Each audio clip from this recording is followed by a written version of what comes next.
Hello, good day, and welcome to Top Stories on Ugamatv. And this is where we bring you highlights of the week's event in case you missed out on any of the major happenings within the week. And I am Emmanuel Tewasi, your host for this edition. Don't forget to also check us out on our social media feeds on Facebook at Ugamatv, on Instagram at Ugamatv1, and also check, subscribe, and like, as well as share a YouTube channel so that you would get updates as soon as we upload stories and interesting content that concerns you. You can also check news stories on our blog on www.ugamatv.com.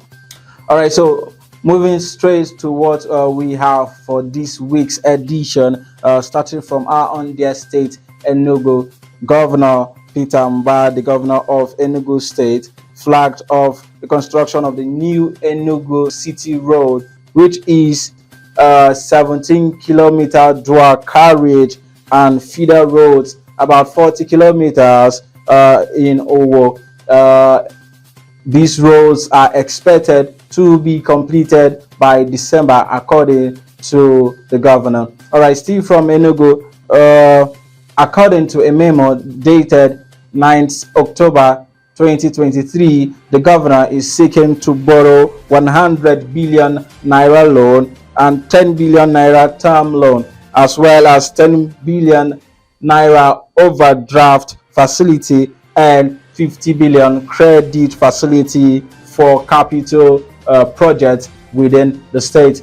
These loan requests have attracted a lot of comments and reactions from Enugu citizens and residents, most of which have been against the move to borrow that huge amount of money. All right, moving forward, and still from Enugu, Enugu residents have lamented the hardship caused by gridlock within the Enugu metropolis due to the collapse of the bridge along Enugu Port Harcourt Expressway between Naira Triangle and the new Artisan flyover.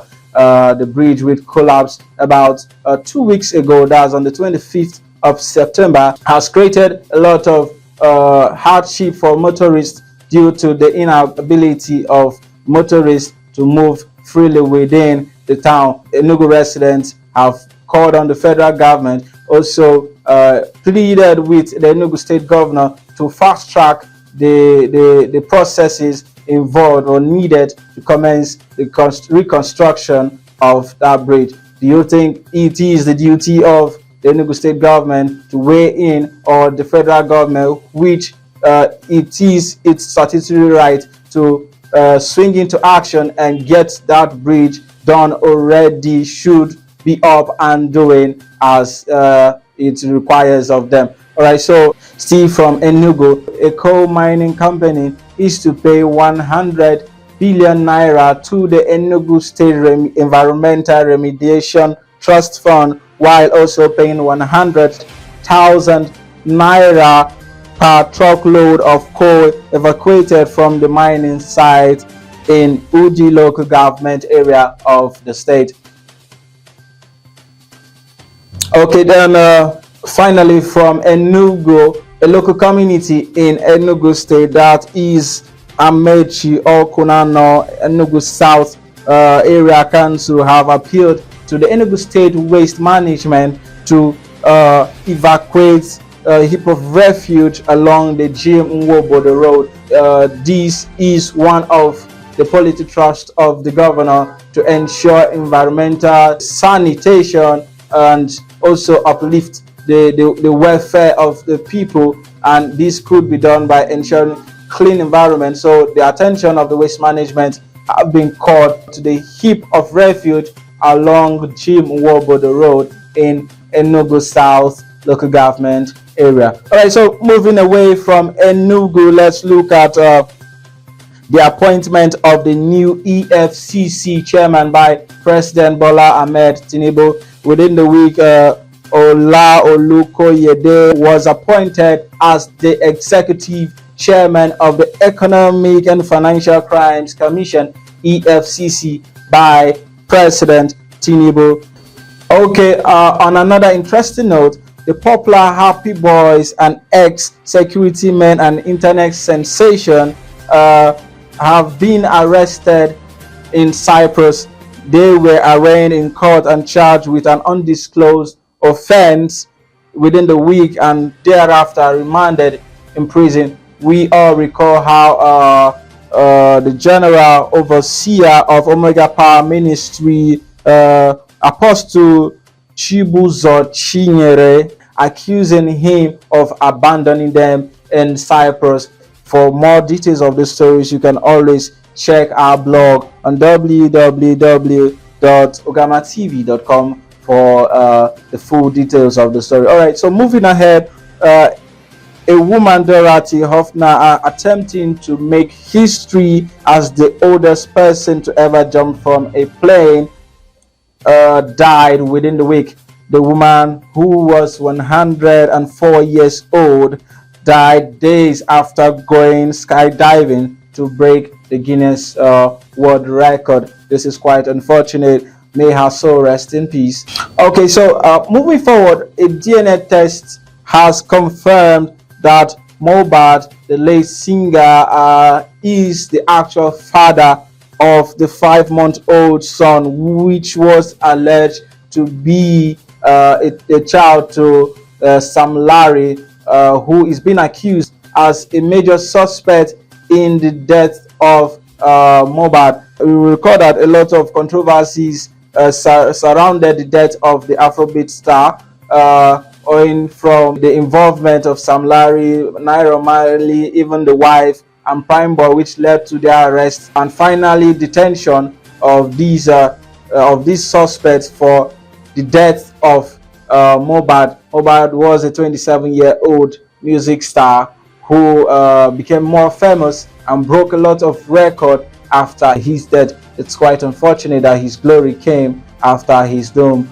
Right, so moving away from Nigeria, death toll in Gaza has continued to rise, as at about 1,354 persons have been confirmed dead, according to the Hamas ministry. A terrorist group in Hamas had launched an attack on Israel sporadically, killing over 600 Israelis, which provoked the Israelis, and they promised a full-blown war on Gaza. And from what we have been seeing within the week, it's more like an attempt to wipe out that country off the map of the world.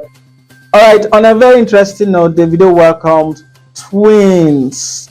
This is a very exciting news for me personally as a fan, and I sincerely share in the joy of the family looking at the sudden demise of their son, which sparked a lot of controversies on the social media and within the family. And thank God they have been blessed double, a boy and a girl, being born into this family.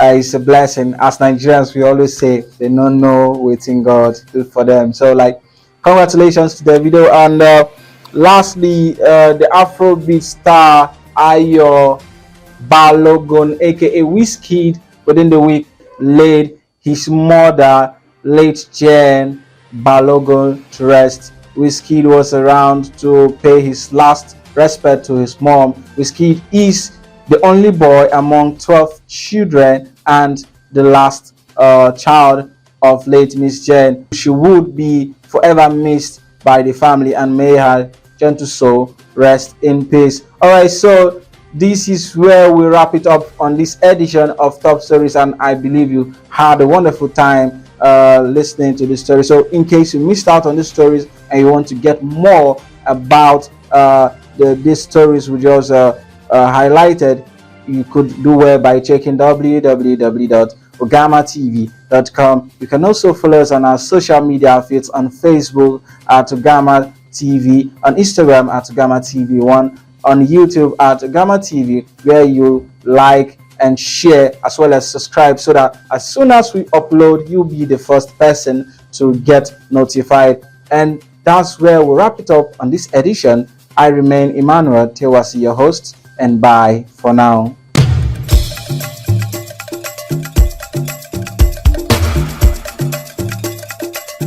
When you think of online TV and radio, broadcasting, media consultancy, event coverage, event management and planning, there's no better name than Ugamatv. But that's not all. We're also into photo studio and coverage, e-commerce, documentaries, TV and radio jingles, adverts, video editing, post-production, makeup, web design, graphic design, equipment rental, promotions, branding and awards, talent hunt, film making, news blogging, fashion and pageantry, printing. We also run a music studio and help you execute your video shoots. We are at number 5/21 Upper Chime Avenue, beside Open Sheraton Restaurant, New Haven, Enugu. For more information, call 0816-370-0950 or 0811-098-9688. Follow us on our social media handles: Facebook at Ugamatv, Instagram at Ugamatv1,